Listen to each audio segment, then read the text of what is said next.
At 46, Patricia found $2,052 hiding inside 90 days of ordinary transactions. No fraud, no emergency, no single purchase large enough to scare her. Every charge had been approved. Most of them had simply never been reviewed together. $252 in automatic renewals, $504 in delivery and rush convenience, $696 in small online orders, $600 in checkout and commute purchases. Total, $2,052 over 90 days. Divide that by 3 months, and the flow was $684 per month. That number was not automatically waste. Some of it bought time, some of it bought enjoyment. Some subscriptions were useful. Some delivery nights protected Patricia's energy after a long day. The problem was not what she bought. The problem was that $684 had a route out of her account before it had a reason to stay. Stored cards made checkout immediate. Automatic renewal made yesterday's choice continue. Small prices hide inside frequency. Her future received whatever survived at the end. That mechanism has a name: the frictionless spending tax. It is not a government levy. It is not a judgment on coffee, takeout, subscriptions, technology, or convenience. It is not proof that Patricia is careless. It is the cost created when a payment system removes the pause between impulse, approval, and review, while long-term goals still require a fresh decision every month. Patricia is 46. She manages an office at an insurance brokerage in Raleigh. She earns $62,000 a year. She has 21 years until age 67. Her model take-home is $4,000 per month after payroll deductions and her current retirement contribution. Her tracked monthly outflow is $3,850. That includes a scheduled $250 card payment and a $684 reviewed flow. Her current monthly margin is $150. She has $3,200 in cash, $18,000 in retirement savings,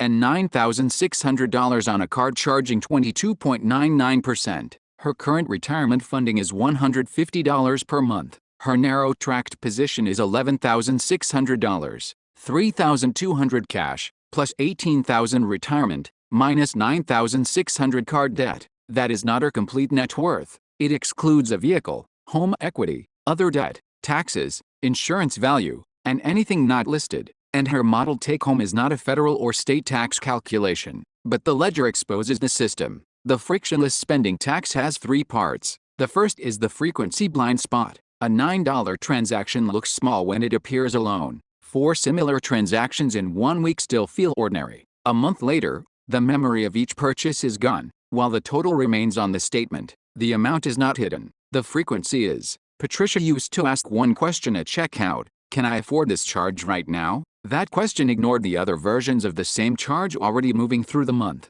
The Consumer Financial Protection Bureau's spending tracker is built around a different principle. Track actual income and expenses, including everyday spending, then move the information into a cash flow budget. That changes the unit of attention. Not one coffee, not one delivery, not one renewal. The category, the frequency, the month, and the destination that money did not reach. Patricia's $2,052 was not discovered by becoming more disciplined. It was discovered by changing the view. The second mechanism is the default checkout lane. Patricia's phone already knew her card. The merchant already knew her address. A subscription that began months ago could renew without asking whether it still served the same need. Convenience can be valuable. Automatic renewal can be useful. Stored payment can save time. But when the path to purchase has no pause and the path to cancel or reconsider requires effort, the two choices do not carry equal friction. The Federal Trade Commission has documented some digital designs that can impair consumer choice. Its dark pattern report includes buried terms, unexpected recurring charges,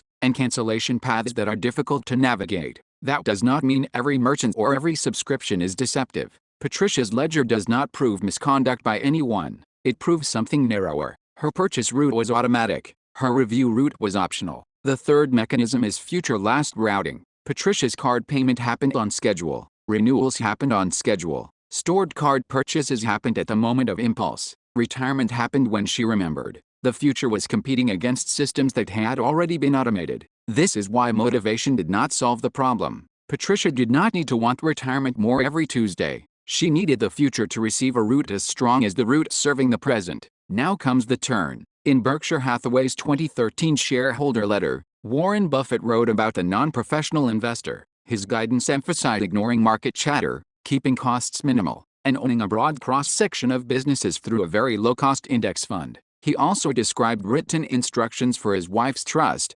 10% in short-term government bonds, and 90% in a very low-cost S&P 500 index fund. That is not a personalized allocation for Patricia. Her age, risk tolerance, account options, taxes, fees, debt, and needs are different. The useful lesson is structural. The destination was written before the noise arrived. Patricia needed the same principle in her cash flow, not Buffett's exact percentages. A written order for where the next dollar goes. The first blocker is the 90-day intent ledger. Patricia exported 3 full months of checking and card activity. She did not search for transactions under $5 or assume that small meant bad. She grouped each reviewed charge by merchants and purpose. Then she marked every recurring or repeated category with one of 3 labels: keep, change, verify. Keep meant the purchase still delivered enough value for her. Change meant she wanted a less frequent, less expensive, or more deliberate route. Verify meant she needed to check the price, renewal date, cancellation terms, coverage, or whether another household member depended on it. The ledger showed $684 per month. Patricia kept $234 because she valued it. She redirected $450 by her own choice. 234 plus 450 equals 684. No moral multiplier. No claim that every dollar was stolen. No future value added to today's spending and called a second loss. The 90-day intent ledger blocks the frequency blind spot because it makes repetition visible without shaming the individual transaction. The second blocker is the friction switch. Patricia did not try to remove every convenience. She moved renewal dates into one calendar and reviewed the actual terms before changing anything. She removed stored payment from the 2 shopping routes where she most often bought without a plan. She created a 48-hour list for non-essential online purchases. She kept one planned delivery night and selected this service intentionally instead of using delivery as the default response to every difficult evening. She also created a fixed convenience allowance. Once that lane was used, the next purchase waited until the following month unless a real need changed the plan. These choices added a pause, not a wall. The Federal Trade Commission advises consumers to review renewal notices, confirm the expected price, and understand how to cancel. Patricia turned those review points into a scheduled habit instead of relying on memory. The friction switch blocks the default checkout lane. It makes the purchase wait long enough for intention to catch up. The third blocker is the Future First Autopilot. Before changing her investment contribution, Patricia dealt with a card carrying 22.99%. Investor.gov warns that no investment provides a guaranteed return that outweighs high-interest card debt. It recommends understanding what you owe and paying high-interest balances down aggressively. Patricia kept $2,500 as her personal starter reserve. She applied $700 of cash to the card. Cash fell from $3,200 to $2,500. Card debt fell from $9,600 to $8,900. Her tracked position remained $11,600. Before the transfer, $3,200 cash, plus $18,000 retirement, minus $9,600 debt. After the transfer, $2,500 cash, plus $18,000 retirement, minus $8,900 debt. Moving cash to debt did not create wealth. It reduced liquid protection and debt by the same amount. Patricia's reserve choice is personal. Job stability, health, dependence, insurance, housing, transportation, and access to support can change that decision. Her tracked outflow had been $3,850. Her selected redirection removed $450. The new tracked outflow was $3,400. $4,000 take-home minus $3,400 outflow created $600 for the debt route. Patricia added that $600 to the scheduled $250 payment. Total modeled payment, $850 per month. Here is the clean debt illustration. Starting balance, $8,900. Annual percentage rate, 22.99%. No new charges. Constant rate. Monthly compounding. Payments at month end. The first modeled interest charge is $170.51. The balance reaches zero in month 12. The final modeled payment is approximately $679.62. Total modeled interest is approximately $1,129.62. A real card may calculate interest daily using a daily or average daily balance. New purchases, fees, changing rates, payment timing, or emergencies will change the outcome. Patricia has to use her actual statement. At payoff, The $850 route becomes available for the next job. $450 joins Patricia's existing $150 retirement contribution. Her modeled retirement funding becomes $600 per month. $300 goes to rebuilding the reserve. $100 remains planned flexibility for health, repair, family, or intentional enjoyment. The route does not demand austerity, it demands assignment. Investor.gov recommends making room for saving and investing, building emergency savings, and using automatic contributions so long-term goals do not require a new decision every payday. Patricia still has to read her workplace plan documents. She must verify employer terms, matching, vesting, investment options, fees, tax treatment, income eligibility, and current contribution limits. $600 per month is a cash flow illustration, not an instruction to use one particular account or investment. Now look at the 21-year runway. Patricia starts with $18,000 in retirement savings. The baseline keeps her current $150 per month for all 252 months.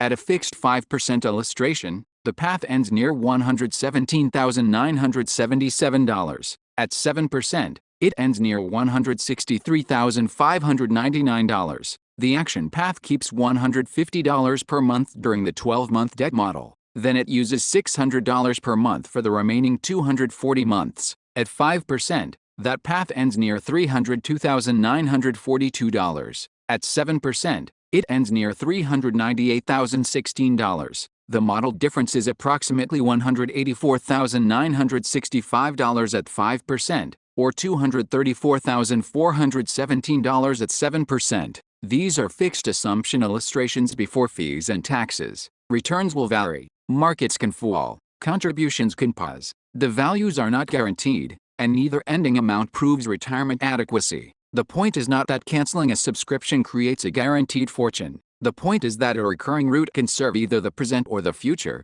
and the order of those routes changes the result. Patricia is still 46. She still uses convenience. She still keeps $234 of the reviewed flow because it makes her life better. She did not become perfect. She made intention as automatic as payment. Frequency blind spot, 90-day intent ledger, default checkout lane, friction switch, future last routing, future first autopilot. 3 mechanisms. 3 blockers. If you are between 38 and 52, do not begin by banning coffee or deleting every app. Open 90 days of actual transactions. Group repeated charges. Mark each category keep, change, or verify. Choose one amount that you value less than the future it could fund. Then assign that amount before the next paycheck arrives. The frictionless spending tax does not exist because small pleasures are wrong. It exists because spending became automatic while your future was left waiting. The next hidden tax starts when income rises, but every raise quietly becomes a larger permanent commitment.